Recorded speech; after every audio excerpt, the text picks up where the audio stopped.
Hello दोस्तों, क्या हाल है। तारीख 6 नवंबर 2025, दिन गुरुवार, हिंदी तिथि मार्गशीर्ष महीना शुरू हो चुका है। आज से ही कार्तिक महीना खत्म हो गया, कृष्ण पक्ष प्रतिपदा यानी एकम। और आइए बात करते हैं आज के मुख्य समाचार में देश भर की तमाम बड़ी खबरों पर नजर डालते हैं। देखिए दोस्तों, पहली खबर, एक तो आज 6 नवंबर को कई राज्यों में स्कूल कॉलेज वगैरह बंद रहेंगे। 6 नवंबर को उत्तर प्रदेश के कई जिलों में गंगा स्नान के चलते छुट्टी रखी गई है। और इसके अलावा बिहार में भी आज से ही विधानसभा चुनाव के मतदान होने जा रहे हैं, तो इसलिए आज पूरे राज्य में स्कूल वगैरह बंद रहेंगे। और भी मेघालय वगैरह इन राज्यों में स्कूलों की छुट्टियां रहेगी। आज बिहार विधानसभा के पहले चरण के चुनाव संपन्न होने हैं। सम्राट, तेजस्वी, विजय समेत 14 मंत्रियों के भाग्य का फैसला होगा आज। वोटिंग की शुरुआत सुबह 7 बजे से ही हो जाएगी। और इस पहले चरण की वोटिंग में आज कई दिग्गजों की किस्मत का फैसला ईवीएम में कैद हो जाएगा। दुनिया देखेगी भारतीय लोकतंत्र की ताकत। फ्रांस समेत इस मौके पर दुनिया के कई देशों के प्रतिनिधि भी बिहार विधानसभा चुनाव को देखेंगे। और आज बिहार चुनाव के चलते फैसला लिया गया है। भारत और नेपाल के बीच की सीमा को भी अब 9 नवंबर तक सील कर दिया गया है। वहीं पटना हाईकोर्ट भी आज 6 नवंबर को बंद रहेगा। पहले चरण के मतदान के चलते छुट्टी घोषित की गई है। और आज बिहार दौरे पर भी रहेंगी बीएसपी प्रमुख मायावती, वो भी चुनावी रैलियां करेगी। वहीं दोस्तों, वोटिंग से ठीक पहले बिहार के छपरा में रेड डाली, जिसमें 23 लाख कैश, आभूषण और हथियार वगैरह कई अवैध चीजें बरामद हुई। और बिहार के दरभंगा में एक बड़ा कांड हो गया। वोटिंग से ठीक पहले बाल सुधार कारागृह से 12 बच्चे भी फरार हो गए।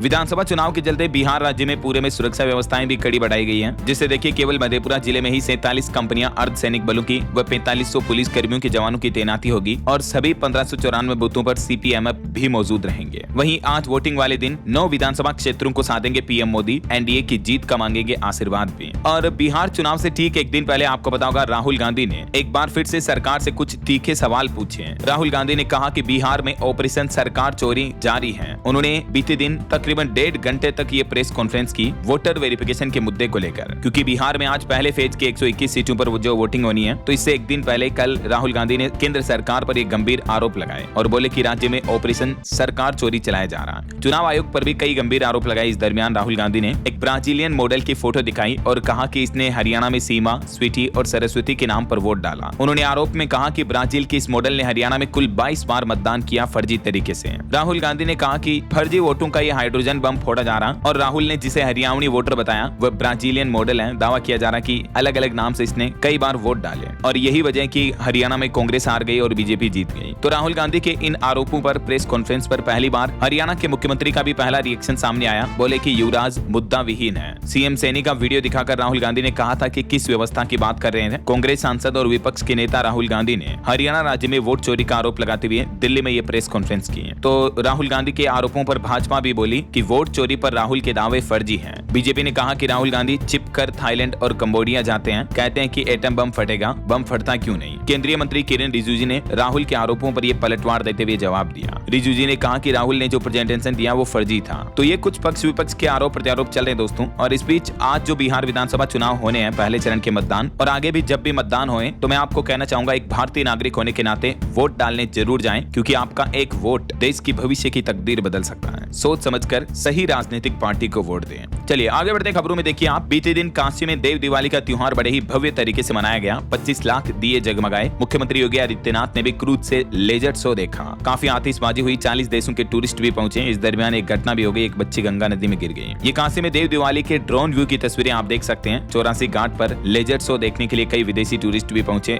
15 मिनट तक तकरीबन ये आतिशबाजी हुई है। वहीं इधर उत्तराखंड हरिद्वार में भी देव दिवाली के मौके पर 26 लाख लोगों ने आस्था की डुबकी लगाई। कल कार्तिक पूर्णिमा भी थी, तो इसके मौके पर हर की पौड़ी में भी भारी भीड़ देखने को मिली। भगवान विष्णु का जन्म उत्सव भी मनाया गया। और ये देखिए, यूपी लखनऊ में देव दिवाली पर कर्नल सोफिया और ब्रह्मोस ने भी रंगोली खेली। काफी आतिशबाजी के बीच 3 लाख दिए भी जलाए गए। तो आप सभी देशवासियों को भी ढेर सारी हार्दिक शुभ मंगल कामनाएं देव दिवाली की। चलिए दोस्तों, अगली खबर देखिए। महाराष्ट्र के मंत्रालय में होगा सामूहिक वंदे मातरम गान। पीएम मोदी ने देश भर में कार्यक्रम आयोजित करने के निर्देश भी दिए। स्वतंत्रता सेनानियों को समर्पित वंदे मातरम गीत के 150 साल पूरे होने के मौके पर मुंबई मंत्रालय में ये सामूहिक गान होगा, जिसमें महाराष्ट्र के मुख्यमंत्री देवेंद्र फडणवीस भी शामिल होंगे। कल शुक्रवार सुबह 10 बजे ये कार्यक्रम का आयोजन होगा। चलिए अगला अपडेट देखिए। यूपी आगरा के बीएसएफ के जवान ने रचा इतिहास। बुलेट पर बिना हैंडल पकड़े, मतलब हाथ से हैंडल को नहीं पकड़ा, और तय की 58 किलोमीटर से भी ज्यादा लंबी दूरी। आगरा के जांबाज बीएसएफ जवान रणवीर सिंह फौजदार ने अपने अद्भुत कौशल से दुनिया को चौंका दिया और अपने नाम ये नया Guinness book of world record बनाया है। मेनी कांग्रेट्स रणवीर सिंह जी को। चलिए खबर देखिए। बीते दिन एयर इंडिया कंपनी का सर्वर पूरे देश में डाउन हो गया, तो दिल्ली आईजीआई एयरपोर्ट पर भी काफी भीड़ हुई। मैनुअल चेक इन के कारण पैसेंजर्स काफी परेशान हुए। हालांकि अब सब कुछ ठीक है। चलिए बड़ी खबर आ रही। जम्मू कश्मीर के स्कूलों में वंदे मातरम अनिवार्य करने पर अब मचा घमासान। मुस्लिम संगठन बोले कि ये गैर इस्लामिक हैं। ये विवाद तब और गहरा गया जब जम्मू कश्मीर के डोडा जिला प्रशासन ने भी हर सोमवार सुबह की प्रार्थना सभाओं में सभी स्कूलों में राष्ट्रीय गीत वंदे मातरम का पाठ अनिवार्य कर दिया है। तो इस अनिवार्य आदेश के बाद कई मुस्लिम नेताओं ने इसका तगड़ा विरोध किया और ये बड़ा विवाद देखने को मिल रहा है। देखिए जरा आप, आखिर राष्ट्रगीत में किस तरह की प्रॉब्लम है यार, क्या कहना चाहोगे आप इस बारे में, कमेंट करके बताएगा जरूर। चलिए अगला अपडेट देखिए। केंद्र सरकार ने वापस लिया पीयू सीनेट भंग करने का फैसला, नोटिफिकेशन भी रद्द हुआ। पीयू यानी पंजाब यूनिवर्सिटी के लिए जो सीनेट भंग करने का पहले आदेश जारी किया था तो उसको वापस ले लिया है। और बड़ी खबर देखिए, महादेव सट्टेबाजी ऐप मामले के मुख्य आरोपी रवि उप्पल के गायब होने पर अब सुप्रीम कोर्ट तल्ख हुआ, सख्त आदेश जारी किया। बताया जा रहा है कि इसका मुख्य आरोपी यूएई दुबई से गायब हो गया है और 2 साल पहले इसे वहीं से हिरासत में लिया गया था, लेकिन अब वह वहां से भाग चुका है। तो इस मामले पर भी सुप्रीम कोर्ट ने ईडी को आदेश दिया और कहा कि वह जल्द पता लगाकर उप्पल को गिरफ्तार करें। ऐसा वहीं खबर देखिए, हरियाणा राज्य में ऑपरेशन ट्रैकडाउन शुरू हुआ। हर थाना बनाएगा सबसे बदनाम 5 लोगों की सूची, आईजी क्राइम बनाएंगे हंटर टीम पे।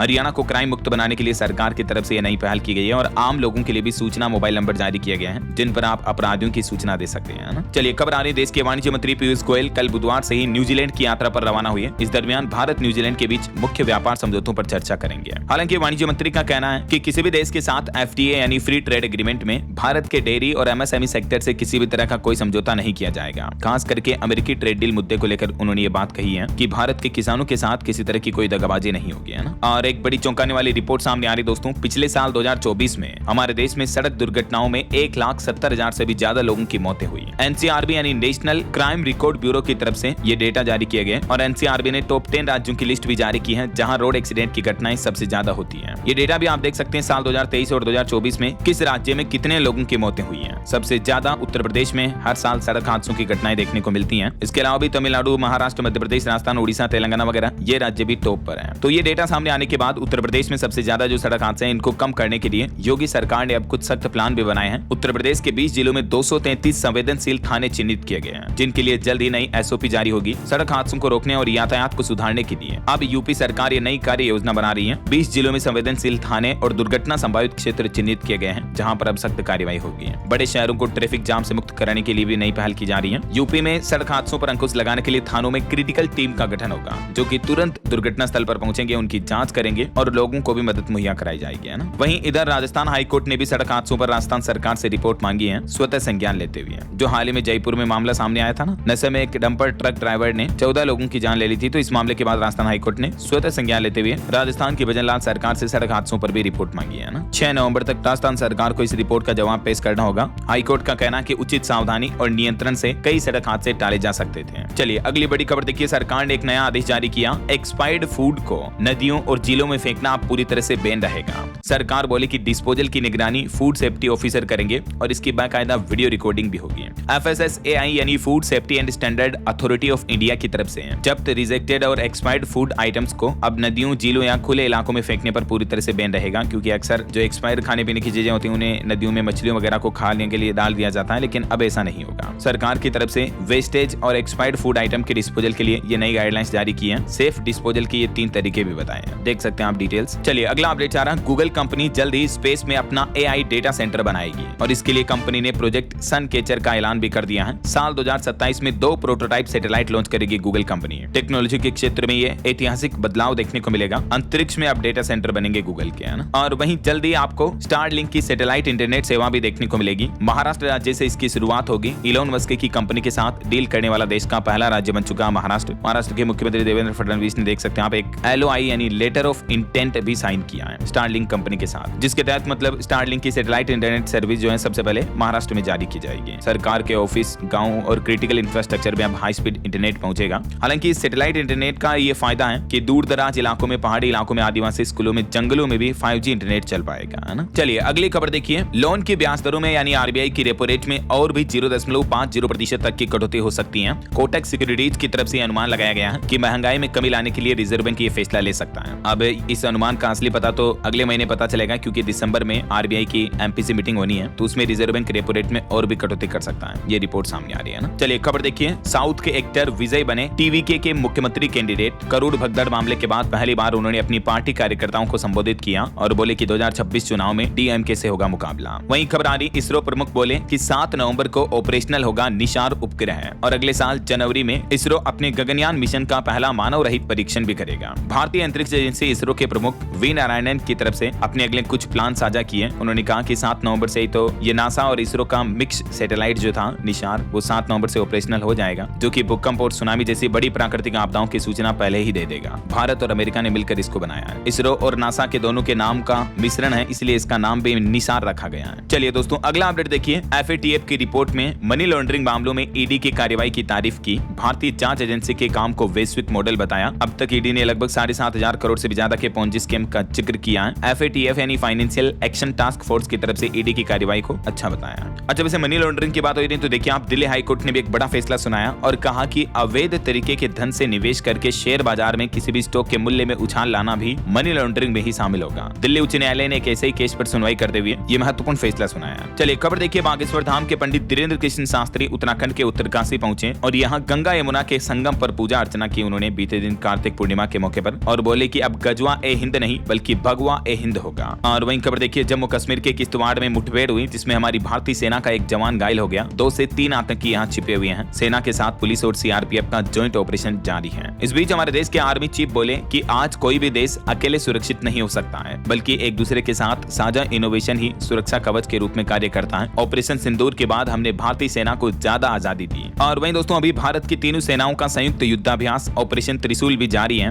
स्वदेशी ड्रोनों ने पाकिस्तानी सीमा पर दिखाई दमदार ताकत, मुश्किल हालातों में भी साधे सटीक निशाने। पाकिस्तान के खिलाफ चल रहे ऑपरेशन सिंदूर के बीच ये तीनों सेनाओं का संयुक्त युद्धाभ्यास देखने को मिल रहा है। इंडियन आर्मी का कहना है कि आज ड्रोन युद्ध का वातावरण चुनौती भरा हो सकता है। वायुसेना प्रमुख बोले कि भ्रम पैदा कर सकते हैं एक साथ आए कई ड्रोन, तो उससे भी निपटने के लिए हमें रणनीति बनानी होगी। और भारत की ताकत एक और डिफेंस सिस्टम से बढ़ने वाली। देखिए आप, न राफेल न तेजस, अब अदृश्य अभिमन्यु दुश्मनों को दिखाएगा औकात। S-400 और थर्ड झटके में होगा फेल। दरअसल भारतीय नौसेना अपनी कैरियर एयर विंग्स में अनमेन्ड एरियल सिस्टम को इंटीग्रेट करने की दिशा में भी तेजी से आगे बढ़ रही है, तो इससे भी हमारी इंडियन आर्मी की ताकत और भी ज्यादा बढ़ेगी, है ना। वहीं देखिए, भारत को मिला ब्रह्मोस मिसाइलों का एक और बड़ा खरीदार। दुनिया के सबसे बड़े मुस्लिम देश से होगी एक बड़ी डील। दरअसल भारत और इंडोनेशिया के बीच ये ब्रह्मोस सुपरसोनिक क्रूज मिसाइलों के खरीदारी के सौदे पर हस्ताक्षर को लेकर बातचीत चल रही है। समझौता काफी करीब पहुंच चुका है, तो भारत के डिफेंस एक्सपोर्ट पर जल्दी ये बड़ी डील देखने को मिलेगी। इसके अलावा हाल ही में भारत इजराइल के बीच भी एक बड़ा रक्षा समझौता हुआ है, जिसके तहत दोनों देशों ने आतंकवाद जैसी चुनौतियों पर भी चर्चा की है। चलिए अगला अपडेट देखिए। मध्य प्रदेश में अब 2 दिन बाद तेज कड़ाके की ठंड शुरू होगी। राजस्थान में बीते दिन भी ओले गिरे। उत्तराखंड के बद्रीनाथ में बर्फबारी देखी जा रही है और हरियाणा में भी बारिश की संभावना है। आगे मैं आपको बताऊंगा और भी पूरे मौसम समाचार विस्तार से। फिलहाल देखिए अगली खबर। बीती रात साल का सबसे बड़ा चंद्रमा दिखा। सुपर मून सामान्य से 14% ज्यादा बड़ा और 30% ज्यादा चमकीला नजर आया। ये अलग अलग लोकेशन से दिखे सुपर मून की तस्वीरें भी आप देख सकते हैं स्क्रीन पर। ये रियल फुटेज है ना। चलिए अगला अपडेट देखिए। राजस्थान के पुष्कर मेले का समापन हो चुका है। 4 लाख श्रद्धालुओं ने किया पंच तीर्थ स्नान। IPS ASP ने खेला केमल पोलो। पहली बार हुआ हॉर्स शो भी। कच्ची घोड़ी डांस कर फायर शो का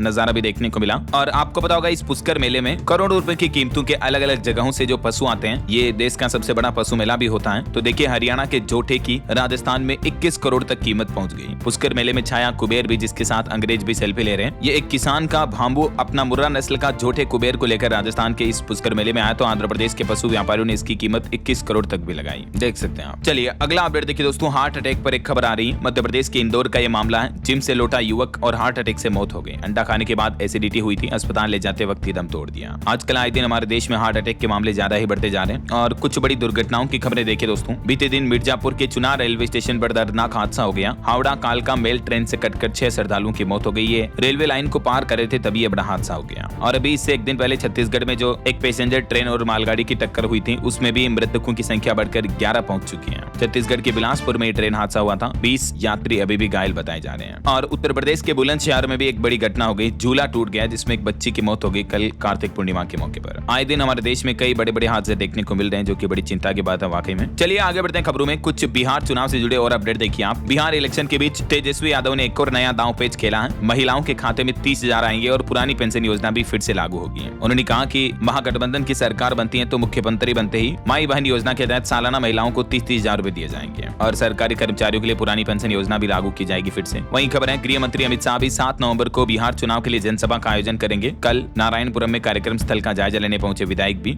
और रक्षा मंत्री राजनाथ सिंह ने भी अपनी चुनावी जनसभा में कहा कि पटना में पहले मौत दौड़ती थी, लेकिन अब मेट्रो दौड़ रही है। बांका में राजनाथ सिंह बोले कि राजद हर बार नौकरी देने का वादा करती है पर पूरा नहीं करती है। वहीं इधर कटिहार में उप मुख्यमंत्री सम्राट चौधरी ने चुनावी सभा में बड़ा ऐलान किया। कहा कि अगर एनडीए की सरकार बनी तो हर प्रखंड में डिग्री कॉलेज बनाया जाएगा। और बिहार के मुख्यमंत्री नीतीश कुमार आज गुरुवार को मेस्कोर में करेंगे चुनावी जनसभा। उत्तर प्रदेश के मुख्यमंत्री योगी आदित्यनाथ ने भी बिहार के गयाजी में चुनावी जनसभा को संबोधित किया और इस दौरान बुलडोजर दिखाकर सीएम योगी बोले कि ये अब बिहार में चलने वाला है। जो राम का नहीं वो किसी काम का नहीं है। आरजेडी कितनी भी घोषणा करे विश्वास मत करना। सीएम योगी ने कहा कि बिहार की गौरवशाली परंपरा रही है। गोपालगंज में जनसभा को संबोधित किया। बीजेपी प्रत्याशी मिथिलेश तिवारी के पक्ष में मतदान करने की अपील की। इधर तेजस्वी यादव का कहना कि 37 साल के नौजवान के पीछे पूरी सरकार लगी है। तेजस्वी बोले कि गुजरातियों को बिहार में सरकार नहीं चलाने देंगे। उन्होंने एक ही दिन में 18 जगहों पर जनसभाएं की। और वहीं देखिए एफआईआर पर लल्लन ने सफाई दी। कहा कि राजद ने भ्रामक वीडियो पोस्ट किया। चुनाव आयोग निष्पक्ष है। आज वोटिंग होगी और आज जन सुराज प्रत्याशी बीजेपी में आएंगे। वहीं हरियाणा करनाल से भी बिहार के लिए स्पेशल ट्रेन रवाना हुई। यात्रियों ने दावा किया कि बीजेपी ने टिकट दी। कांग्रेस ने चुनाव आयोग पर भी सवाल उठाए।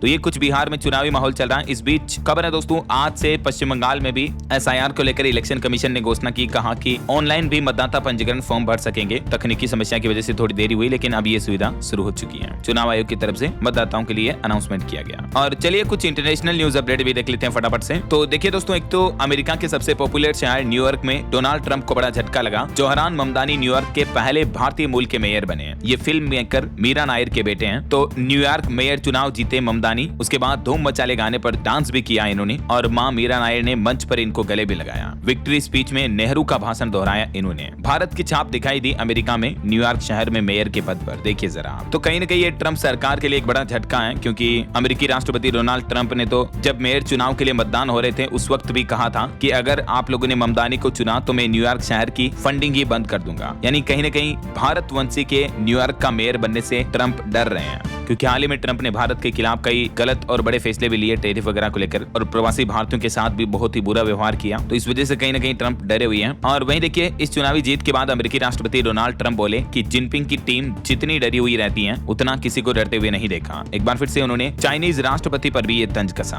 और अमेरिका में अभी शटडाउन की वजह से हालात भी काफी गंभीर और बुरे चल रहे हैं। अमेरिका में पिछले 36 दिनों से शटडाउन लगा हुआ है। एक महीने से भी ऊपर हो चुका है और इस दरमियान अभी 4 करोड़ लोगों की फूड सप्लाई बंद पड़ी है। लाखों लोग बेरोजगार हैं। कर्ज लेकर लोग अपना घर चला रहे हैं। ट्रंप की जिद की वजह से अमेरिका में ये अब तक का सबसे लंबा शटडाउन लग चुका है। 1 अक्टूबर से शुरू हुए शटडाउन का अमेरिका में अभी 36वां दिन है और ये अमेरिका के इतिहास का सबसे लंबा शटडाउन रहा है। कई दिनों से सरकारी कामकाज भी ठप है। 35-36 दिन पूरे हो चुके हैं। हवाई सेवाएं ठप होने का भी खतरा दिख रहा है। अब तो सरकारी कर्मचारियों को सैलरी टाइम पर नहीं मिल रही है। ट्रंप के परिवहन मंत्री ने भी हाथ खड़े कर दिए हैं। देखिए जरा हालात। आप कुछ और इंटरनेशनल न्यूज अपडेट देखिए आप। ट्रंप के खिलाफ केस लड़ेंगे भारतीय मूल के नील कत्याल। इन्होंने येल लॉ स्कूल से वकालत की पढ़ाई की है और सोलिसिटर जनरल भी रहे हैं। ये टैरिफ मामले में अमेरिकी सुप्रीम कोर्ट में वकील है ये भारत की साइड से। और भूकंप पर बड़ी खबर देखिए। इंडोनेशिया में आया 6.2 तीव्रता का शक्तिशाली भूकंप। हालांकि इतने गंभीर भूकंप के बावजूद किसी तरह की सुनामी की चेतावनी नहीं है। वहीं दोहा में सम्मेलन के दौरान भारत ने पाकिस्तान को खरी खोटी सुनाते हुए कहा कि हमारे आंतरिक मामलों में टिप्पणी करने का पाकिस्तान को कोई अधिकार नहीं है। पाकिस्तान खुद अपने गिरबान में झांक कर देखें ऐसा।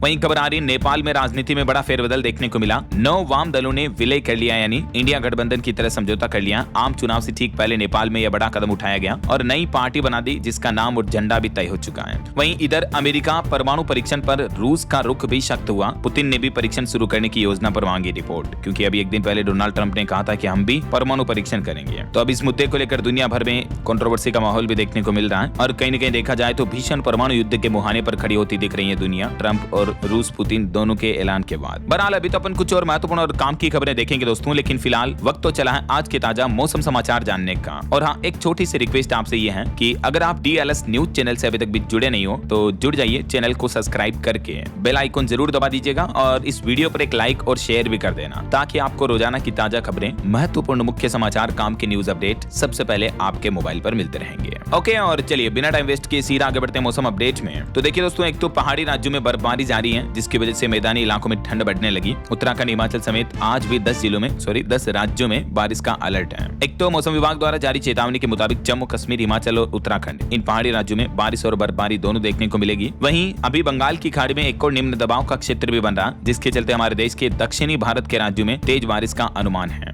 IMD की तरफ से महाराष्ट्र, कोंकण, कर्नाटक, आंध्र प्रदेश, तमिलनाडु, त्रिपुरा, मिजोरम और नागालैंड में भारी बारिश का येलो अलर्ट जारी किया है। वहीं तमिलनाडु में तो बहुत ही भारी बारिश के साथ आंधी तूफान का माहौल भी देखने को मिल सकता है। ये भारत के मानचित्र में आप देख सकते हैं, दक्षिणी भारत के इन इलाकों में येलो अलर्ट की चेतावनी है। बाकी कुछ और अलग अलग राज्यों के मौसम की स्थितियां देखिए आप। राजस्थान के सवाई माधोपुर में नदी में बह गए 2 युवक, एक को बचा लिया गया। श्री गंगानगर और हनुमानगढ़ में बारिश के साथ ओले भी गिरे, तो अब राजस्थान में भी पारा गिरेगा और मौसम अब साफ रहेगा। हालांकि आज राजस्थान में किसी भी जिले में बारिश की चेतावनी नहीं है। अब आज से सर्दी बढ़ेगी ऐसा। इधर मध्य प्रदेश में देखिए, ग्वालियर, चंबल में ठंड बढ़ी, कोहरा भी छाने लगा। जबलपुर समेत मध्य प्रदेश के 16 जिलों में आज भी बूंदाबांदी यानी हल्की फुल्की बारिश के आसार रहेंगे। भोपाल, इंदौर में धूप भी खिलेगी। ये मध्य प्रदेश के मानचित्र में आप देख सकते हैं। कुछ जिलों में बारिश की चेतावनी जरूर है। बाकी मौसम विभाग का कहना कि आज 6 नवंबर को मौसम थोड़ा बदल जाएगा, तो मेनली छिंदवाड़ा, सिवनी और बालाघाट इन जिलों में बारिश देखने को मिलेगी। कल 7 नवंबर को MP के किसी भी जिले में बारिश की चेतावनी नहीं है। अब मौसम साफ होने जा रहा है, मतलब बारिश अब धीरे धीरे जा चुकी है।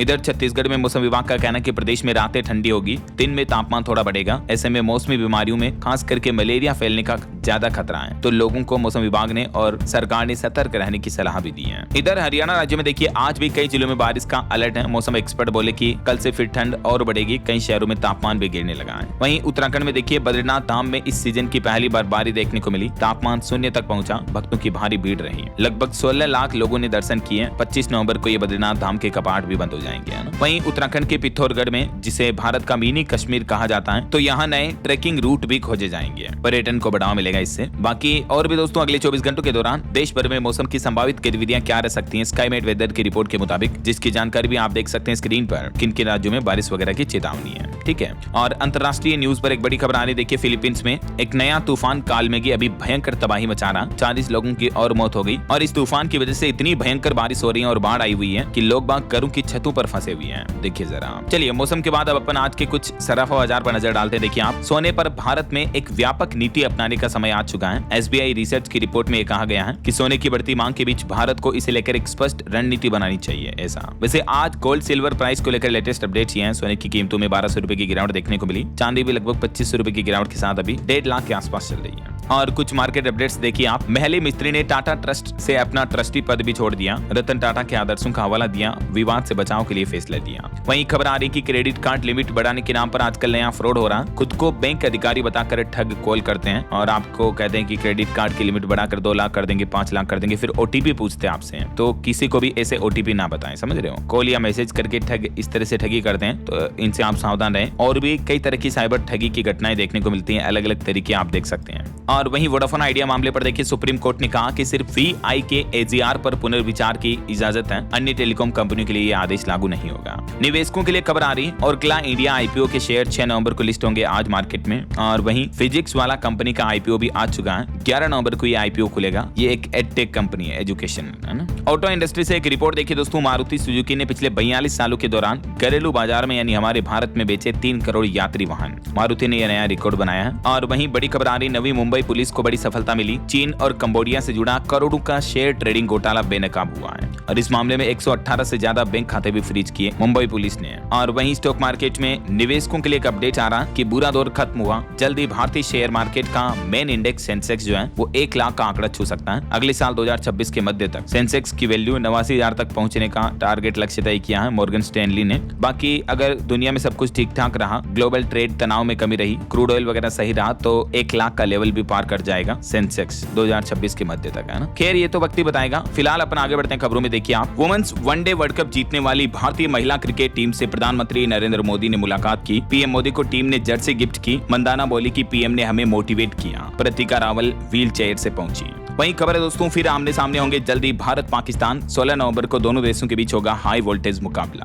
14 नवंबर से ही ACC राइजिंग स्टार्स टूर्नामेंट में भारत पाकिस्तान की एक बार फिर से ये कड़ी टक्कर होने जा रही है, और 16 नवंबर को दोनों देशों के बीच ये टूर्नामेंट का मुकाबला होगा। वहीं खबर है, साउथ अफ्रीका के खिलाफ टेस्ट टीम में लौटे पंत, प्रसिद्ध की जगह आकाशदीप को मिला मौका। और वहीं देखिए दोस्तों, विमेंस वनडे वर्ल्ड कप जीतने वाली टीम के लिए टाटा मोटर्स ने बड़ा ऐलान किया है। हर एक प्लेयर्स को टाटा सियरा दी जाएगी। सियरा का टॉप मॉडल हर खिलाड़ी को मिलेगा। टाटा कंपनी की तरफ से ये बड़ी घोषणा की गई है। चलिए आगे बढ़ते खेल समाचार के बाद खबरों में देखिए आप, ओईसीडी की रिपोर्ट में बड़ा खुलासा हुआ कि भारतीयों के दम पर चल रही है दुनिया। ओईसीडी की रिपोर्ट बताती है कि भारत अब सिर्फ मजदूर ही नहीं भेज रहा दुनिया भर में, बल्कि स्किल्स भी एक्सपोर्ट कर रहा है। डॉक्टरों से लेकर इंजीनियर तक भारतीय प्रोफेशनल्स दुनिया के हर कोने में काम की कमी पूरी कर रहे हैं। आज आप खुद देखते होंगे बड़ी बड़ी दुनिया की टेक कंपनियों के सीईओ भी भारतीय हैं, गूगल वगैरह। हेल्थ केयर सेक्टर में भी भारतीयों का दबदबा देखने को मिल रहा है। और मेक इन इंडिया पर भी अच्छी खबर आ रही। देखिए आप, मेक इन इंडिया ने बदली तस्वीर, 10 साल में दुगना हुआ विदेशी निवेश। पीएलआई स्कीम के तहत ये रिपोर्ट का डेटा सामने आ रहा। साल 2024 तक 14 सेक्टरों में 1.25 लाख करोड़ से भी ज्यादा का निवेश हुआ और 10 लाख करोड़ से ज्यादा का उत्पादन हुआ है, जो कि मेक इन इंडिया की एक नई पहचान को दिखाता है। बीते 10 सालों में भारत की तस्वीर कुछ यूं बदली है। पीएलआई स्कीम में भी बढ़ोतरी की वजह से 8.5 लाख से भी ज्यादा नए रोजगार के अवसर पैदा हुए इस योजना के जरिए। और इतना ही नहीं, भारत अब दुनिया का मैन्युफैक्चरिंग बॉस भी बन रहा है। दुनिया भर का भरोसा भारत पर बढ़ रहा है। फोर्ड, एचपी और एलजी जैसी दुनिया की कई दिग्गज कंपनियां हमारे देश में हाईटेक फैक्ट्रियां भी खोल रही हैं।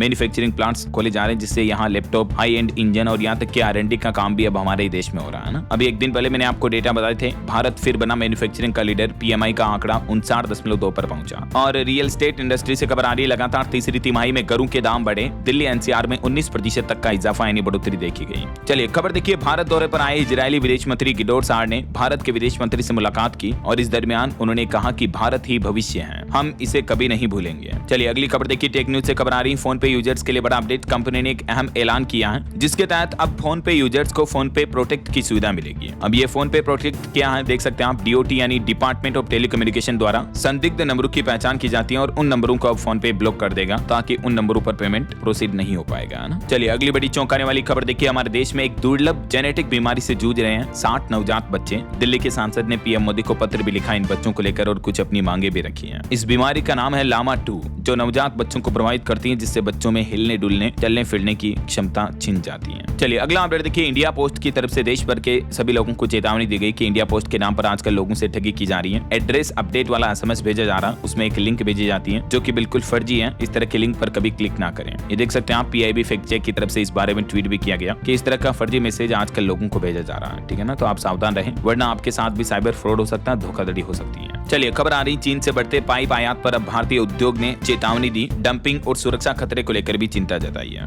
वहीं गुजरात सरकार ने किसानों के हित में बड़ा फैसला लिया। 9 नवंबर से समर्थन मूल्य पर किसानों के लिए खरीदारी शुरू होने जा रही है। MSP पर मूंगफली, मूंग, उड़द, सोयाबीन जैसी फसलों की खरीदारी होगी। और खबर देखिए, स्कूली बच्चों की सुरक्षा को लेकर सरकार का एक नया प्लान है। अब देश भर में स्कूलों में RFID टैग लगाए जाएंगे। स्कूल बसों में GPS और कैमरे लगाए जाएंगे। बच्चों की सुरक्षा सुनिश्चित की जाएगी, जिससे परिजनों को पल पल की रिपोर्ट मिल पाएगी। BIS IoT आधारित एक नया मॉडल तैयार कर रहा है, जिसके तहत देश भर में सभी स्कूल बसों में आपको ये सिक्योरिटी फीचर्स देखने को मिलेंगे। और एक अहम फैसला देखिए केंद्र सरकार का, अब स्वास्थ्य बीमा में अंग प्रत्यारोपण भी होगा शामिल। अंग लेने देने वाले दोनों को मिलेगा बीमा का लाभ। जी हाँ, केंद्र सरकार की तरफ से लाइफ इंश्योरेंस, जीवन बीमा को लेकर ये बड़ा कदम उठाया गया है। और अब ऑर्गन ट्रांसप्लांट यानी अंग प्रत्यारोपण को भी बीमा कंपनियों को अपने बीमा मॉडल में इंक्लूड करके रखना होगा ना। और अगर आप भी मोबाइल फोन ज्यादा देखते हैं दोस्तों, तो एक चौंकाने वाली रिपोर्ट सामने आ रही है। देखिए 80% लोगों को साइलेंट डिप्रेशन दे रहा फोन। अंतर्राष्ट्रीय मनोस्वास्थ्य एवं व्यसन सम्मेलन में महापौर ने मोबाइल की लत को बड़ा खतरा बताया है। एक शोध के मुताबिक 73% लोग मोबाइल की लत के शिकार हैं और 80% लोग मोबाइल ज्यादा चलाने की वजह से डिप्रेशन यानी तनाव महसूस करते हैं। क्योंकि फोन पर रील्स पर जो लोगों की लाइफस्टाइल देखते हैं और उससे वो अपने आप को तुलना करते हैं, इस वजह से लोगों में डिप्रेशन, टेंशन, तनाव बढ़ता है। इसलिए जितना हो सके मोबाइल फोन कम देखें, सोशल मीडिया से बच कर रहें, उतना ही बेहतर है। रियल लाइफ में जिए, रियल लाइफ में नहीं, समझ रहे हो। चलिए अगला अपडेट देखिए, एयर इंडिया कंपनी ने बड़ी घोषणा की है। जनवरी 2026 से दिल्ली और तेल अवीव के लिए सीधी उड़ानें फिर से शुरू होगी। इजराइल के पर्यटन मंत्रालय की तरफ से भी दावा किया गया है। और टेक न्यूज से खबर आ रही, एप्पल वॉच यूजर्स के लिए अच्छी खबर, वॉच में जुड़ गया अब व्हाट्सएप भी है। अब आप हाथ पर बांधे बांधे ही अपनी कलाई से सीधे व्हाट्सएप मैसेज भी कर पाएंगे, है ना। वही देखिए गूगल भी ला रहा एक नया स्किलिंग प्रोग्राम। स्टार्टअप्स को होगा फायदा, चुटकी में तैयार होंगे प्रोटोटाइप। टेक दिग्गज कंपनी गूगल की तरफ से स्टार्टअप इकोसिस्टम को बढ़ावा देने के लिए यह नया स्किलिंग प्रोग्राम लॉन्च किया है, जो कि 27 नवंबर से 7 दिसंबर तक चलेगा। कब और कैसे चलेगा ये प्रोग्राम, इसके बारे में डिटेल जानकारी भी आप देख सकते हैं और क्या क्या चीजें सिखाई जाएगी इस प्रोग्राम में, इसको लेकर ये मॉड्यूल्स की डिटेल भी जारी की गई है। चलिए अगला अपडेट देखिए, IIT मद्रास ने बड़ा कदम उठाया है, लॉन्च किया स्टार्टअप्स फॉर ऑल प्लेटफॉर्म। इससे भी हमारे देश के सभी स्टार्टअप को बढ़ावा मिलेगा। जो भी छोटे स्टार्टअप्स एमएसएमई शुरू करना चाहते हैं तो उनके लिए बेनिफिशियल होगा ये प्लेटफॉर्म, है ना। और वहीं खबर आ रही कि अब समय पर होंगे आपके सारे पेमेंट्स। पेटीएम की तरफ से भी एक नया रिमाइंडर फीचर लॉन्च किया है जो आपकी लोन की ईएमआई, घर की किसी भी तरह की ईएमआई, ट्यूशन फीस, घर के वेतन जैसे पेमेंट्स को समय पर करवा पाएगा। आपको अपने फोन पर अलर्ट नोटिफिकेशन मिल जाएगा। चलिए खबर आ रही, दिल्ली के कुछ रेलवे स्टेशनों पर फिलहाल प्लेटफॉर्म टिकटों की बिक्री पर रोक लगा दी गई है। 11 नवंबर तक ये रोक लगाने का आदेश जारी हुआ है इन सभी स्टेशन पर। वहीं खबर है, देश के 18 शहरों की जैसे ही अब कश्मीर में भी दौड़ेगी वाटर मेट्रो ट्रेन। झेलम और डल झील का सफर अब आसान होगा, रेलवे का यह प्लान है। और ऑटो इंडस्ट्री से खबर देखिए, टीवीएस की तरफ से एक नया ई स्कूटर ऑर्बिटर नाम से लॉन्च किया गया, जिसकी शुरुआती कीमत 94,900 है। फुल चार्ज करने पर 158 किलोमीटर तक की रेंज देगा ये। और मोबाइल फोन लॉन्चिंग पर भी खबर है, मोटोरोला का मिड बजट रेंज फोन मोटो G67 पावर लॉन्च हो चुका है। इसकी शुरुआती कीमत 15,999 है। और खबर देखिए, बॉलीवुड एक्टर सलमान खान के खिलाफ केस दर्ज हुआ। पान मसाला विज्ञापन को लेकर कानूनी पचड़े में फंसे एक्टर युवाओं को गुमराह करने का आरोप लगा है। दिल्ली में प्रदूषण पर देखिए सरकार ने सख्त एक्शन लिया। 24 घंटे में 7,580 गाड़ियों के चालान किए, 1200 से ज्यादा टीमें भी तैनात की हैं। वहीं हवाई यात्रियों के लिए अपडेट आ रहा है कि सरकार नियमों में कुछ बदलाव कर रही ताकि हवाई यात्रा पर लोगों का भरोसा बना रहे। नए नियमों के बदलाव से यात्रियों को राहत मिलेगी और जवाबदेही के लिए डीजीसीए को भी लेने होंगे और कुछ फैसले। वहीं इधर पायलट संगठन ने भी सरकार से मांग की और कहा कि डीजीसीए सिलेक्टिव छूट न दें। नए फ्लाइट ड्यूटी टाइम लिमिटेशन और रेस्ट पीरियड नियम पूरी तरह लागू करने की अपील की है सरकार से। चलिए बड़ी खबर देखिए, सुप्रीम कोर्ट ने मल्टीप्लेक्स सिनेमाघरों में महंगाई पर नाराजगी जताई और कहा कि 100 रुपए में वहां पानी की बोतल मिलती है, 700 रुपए में कॉफी बेच रहे हो, ये क्या कर रहे हो, इतनी महंगाई सिनेमाघरों में। इस मामले को लेकर स्वतः संज्ञान करते हुए सुप्रीम कोर्ट ने सख्त आदेश भी जारी किया, सरकार से जवाब मांगा है। वहीं देखिए, वायु प्रदूषण पर सुप्रीम कोर्ट ने भी कसी नकेल। पंजाब हरियाणा में पराली जलाने वालों से वसूला गया 55 लाख से भी ज्यादा का जुर्माना। और खबर आ रही है कि एंटीबायोटिक दवाओं का खेल होगा अब खत्म। वैज्ञानिकों ने ढूंढ निकाली एक खास चीज जिसका कोई साइड इफेक्ट भी नहीं होगा। दरअसल इलिनोइस यूनिवर्सिटी के वैज्ञानिकों ने एंटी माइक्रोबियल पेप्टाइड्स खोजे हैं जो कि आए दिन हम एंटीबायोटिक्स दवाइयां गोलियां लेते हैं ना, उनकी जगह काम करेगा ये, है ना। वहीं देखिए, भारत जापान संबंधों को नई गति मिलेगी। विदेश मंत्री एस जयशंकर ने रखा 10 ट्रिलियन येन निवेश का लक्ष्य। खबर आ रही है, ऑपरेशन सिंदूर के 6 महीने बाद अब लश्कर और जैश बना रहे जम्मू कश्मीर पर हमला करने की योजना भी। खुफिया एजेंसियों की जांच रिपोर्ट में चौंकाने वाला खुलासा सामने आ रहा। और वहीं देखिए, पंजाब ने हिमाचल से जाने वाले रेत और बजरी पर भी लगाया टैक्स। ऑपरेशन इंफ्रास्ट्रक्चर फीस से पड़ेगा बड़ा असर। पंजाब सरकार की तरफ से यह बड़ा फैसला लिया गया है। वहीं खबर आ रही है, हरियाणा में कच्चे कर्मचारियों की जॉब सिक्योरिटी का पोर्टल बनकर तैयार हुआ। पहले 2 विभागों में इसका ट्रायल होगा और उसके बाद फिर सभी बोर्ड और निगमों में लागू होगा। ऑनलाइन अप्लाई करना होगा। हरियाणा में लगभग 1,20,000 कच्चे कर्मचारियों को, यानी जो टेम्परेरी कर्मचारी हैं, उन्हें जल्दी जॉब सिक्योरिटी मिलने वाली है और इसके लिए आवेदन पोर्टल भी तैयार कर लिया हरियाणा गवर्नमेंट ने। ठीक है, ये देख सकते हैं हरियाणा सरकार द्वारा जारी नोटिस भी।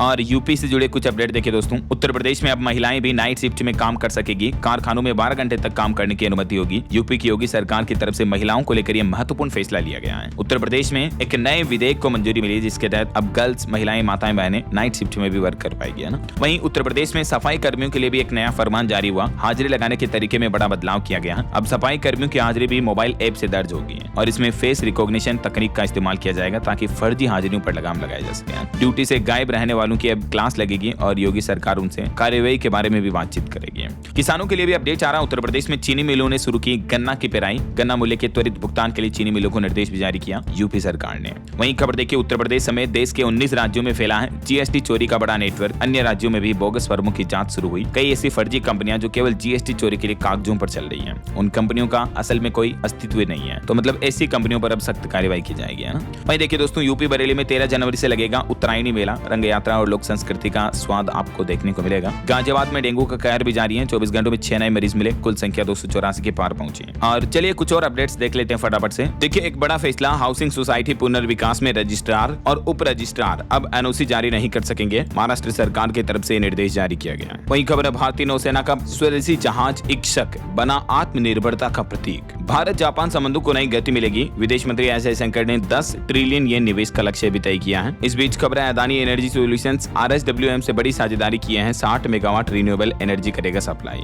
सरकार ने एक बार फिर से चेतावनी जारी की, पैन कार्ड को आधार कार्ड से लिंक नहीं किया तो 1 जनवरी से हो जाएगा बंद। इसलिए आप भी अपने आधार कार्ड को पैन कार्ड से लिंक कर लें अवश्य। ऑनलाइन इस पोर्टल के माध्यम से भी आप कर सकते हैं। इनकम टैक्स डिपार्टमेंट की तरफ से चेतावनी दी गई। वहीं खबर है, दुनिया के सबसे बुजुर्ग ओलंपिक स्वर्ण पदक विजेता चार्ल्स कोस्टे का 101 साल की आयु में निधन हो गया। और बोत्सवाना से अगले महीने 8 चीते भी भारत आएंगे वापस। चलिए बड़ी खबर देखिए, अब नहीं चलेगी कोचिंग सेंटर की मनमानी। फीस से लेकर हर एक्टिविटी की होगी मॉनिटरिंग। सुप्रीम कोर्ट में मंत्रालय ने दाखिल किया हलफनामा। वहीं स्पाइस जेट और एलजी को बड़ा झटका लगा। दिल्ली हाईकोर्ट ने विदेशी कर्मचारियों के पीएफ पर एक ऐतिहासिक फैसला सुनाया। भारत में काम करने वाले जो विदेशी कर्मचारी हैं, उनके ईपीएफ में नामांकन अनिवार्य करने वाली 2008 और 2010 की अधिसूचनाओं को बरकरार रखा है। दिल्ली हाईकोर्ट ने इस केस पर सुनवाई करते हुए चाहे कोई एम्प्लॉयज विदेशी कंपनियों में भी काम क्यों ना कर रहा हो, उन्हें भी ईपीएफओ से जुड़े रहने का अधिकार है ऐसा। और एक रिपोर्ट सामने आ रही कि पराली जलाने के कारण दिल्ली में सिर्फ 6% प्रदूषण बढ़ा। अक्टूबर की स्टडी में खुलासा हुआ है। वही देखिए, इनोवेशन को मिलेगा बढ़ावा। सेना और आईआईटी गांधीनगर ने मिलाया हाथ, एक नया एमओयू साइन किया है। और बिहार पटना में देखिए, अब हर दिन पकड़े जाएंगे 40 कुत्ते। नगर निगम ने जारी किया नया फरमान। और कुछ और स्टेट न्यूज अपडेट देखिए दोस्तों।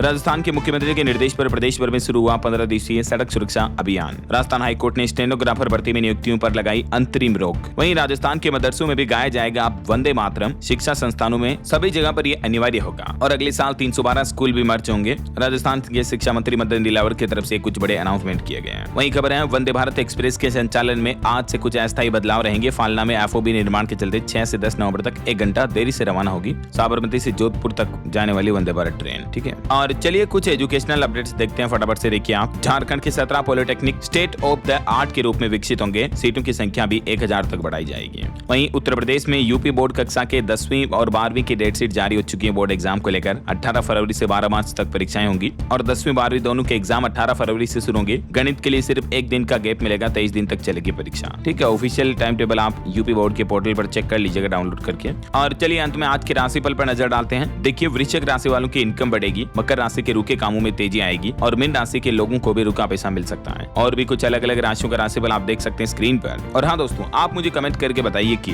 बिहार विधानसभा चुनाव कुल कितने चरणों में संपन्न होंगे। कमेंट करके बताइए। साथ ही इस वीडियो को लाइक और शेयर करना। DLS न्यूज चैनल को सब्सक्राइब करके बेल आइकन जरूर दबा देना। रोजाना ऐसी इन्फॉर्मेटिव जानकारियां, महत्वपूर्ण समाचार देखते रहने के लिए। ओके, ख्याल रखिएगा अपने आप का, अपने परिवार का। मिलेंगे अगले नेक्स्ट अपडेट में। तब तक के लिए जय हिंद, जय भारत, वंदे मातरम।